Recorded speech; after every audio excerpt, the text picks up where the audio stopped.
السلام علیکم ناظرین، اسلامک انسائٹس میں خوش آمدید۔ ناظرین کرام، آج ہم ایک ایسے ٹاپک پہ ویڈیو لے کر آئے ہیں جو کہ اسلامی لحاظ سے نہایت اہمیت کا حامل ہے، لیکن ہم عام طور پر اس پر توجہ ہی نہیں دیتے۔ ناظرین کرام، آج ہم آپ کو بتائیں گے کہ تحفہ دینے اور لینے کے لیے سنت نبوی صلی اللہ علیہ وآلہ وسلم کیا ہے۔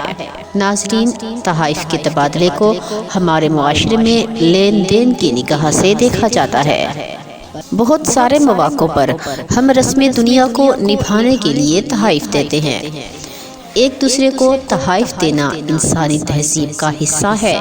اسلام میں بھی سنت رسول صلی اللہ علیہ وآلہ وسلم سے آپس میں تحائف کے تبادلے کی مثالیں ملتی ہیں، لیکن اسلامی نقطہ نظر سے تحفہ دینے کے بھی کچھ اصول ہیں۔ تحفہ دینے کا پہلا اصول یہ ہے کہ تحفہ اس لیے دیا جاتا ہے کہ انسان کے درمیان محبت بڑھے۔ رسول اللہ صلی اللہ علیہ وآلہ وسلم نے فرمایا، ایک دوسرے کو ہدیہ بھیجا کرو تو آپس میں محبت پیدا ہوگی اور دلوں کی کدورت جاتی رہے گی۔ لیکن ناظرین، تحائف کے تبادلے کو ہمارے معاشرے میں لین دین کی نگاہ سے دیکھا جاتا ہے۔ بہت سارے مواقعوں پر ہم رسم دنیا کو نبھانے کے لیے تحائف دیتے ہیں تاکہ ہماری عزت پر کوئی حرف نہ آئے، جبکہ لین دین اور رسم دنیا کے پیش نظر تحفہ دینا سراسر تحفے کی توہین ہے۔ تحائف اخلاص کی بنیاد پر دیے جانے چاہیے تاکہ دو انسانوں کے درمیان محبت بڑھے، نہ کہ انسان کی میں کو تقویت دینے کے لیے۔ ایک شخص جو اخلاص اور محبت کی بنیاد پر تحفہ دینا جانتا ہے، اگر اسے جواب میں تحفہ نہ بھی ملے تو اس کی اخلاص اور محبت میں کوئی کمی نہیں آ سکتی۔ لہٰذا اس بات کو یقینی بنایا جائے کہ تحفہ صرف اور صرف محبت اور اخلاص کے جذبے سے ہی دیا جائے۔ یہی سنت نبوی صلی اللہ علیہ وآلہ وسلم کا تقاضا ہے۔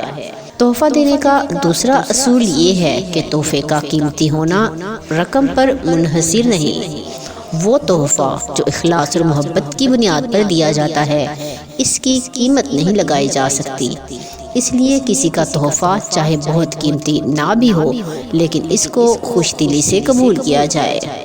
اس سلسلے میں نبی کریم صلی اللہ علیہ وآلہ وسلم کی حدیث ہے کہ اگر مجھے تحفے میں کوئی بکری کا ایک پایا بھی پیش کرے تو میں ضرور قبول کروں گا۔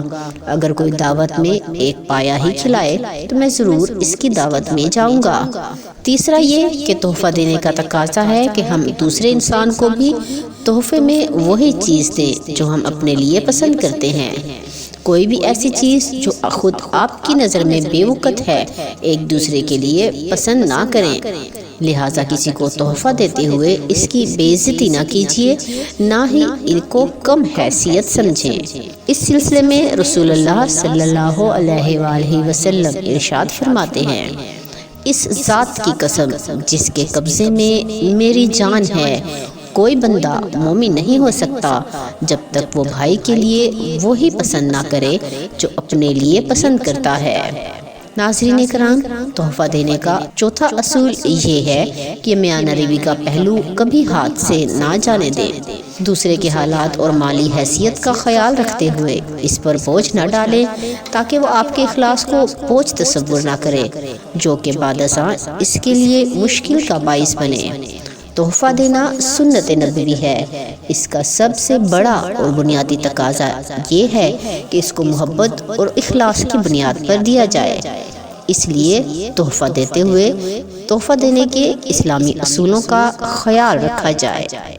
ناظرین کرام، امید ہے آپ کو ہماری آج کی ویڈیو پسند آئی ہوگی۔ ہماری ویڈیو کو لائک اور شیئر کر دیں، ہمارے چینل اسلامک انسائٹ کو بھی سبسکرائب کر دیں اور بیل آئیکن کو بھی پریس کر دیں۔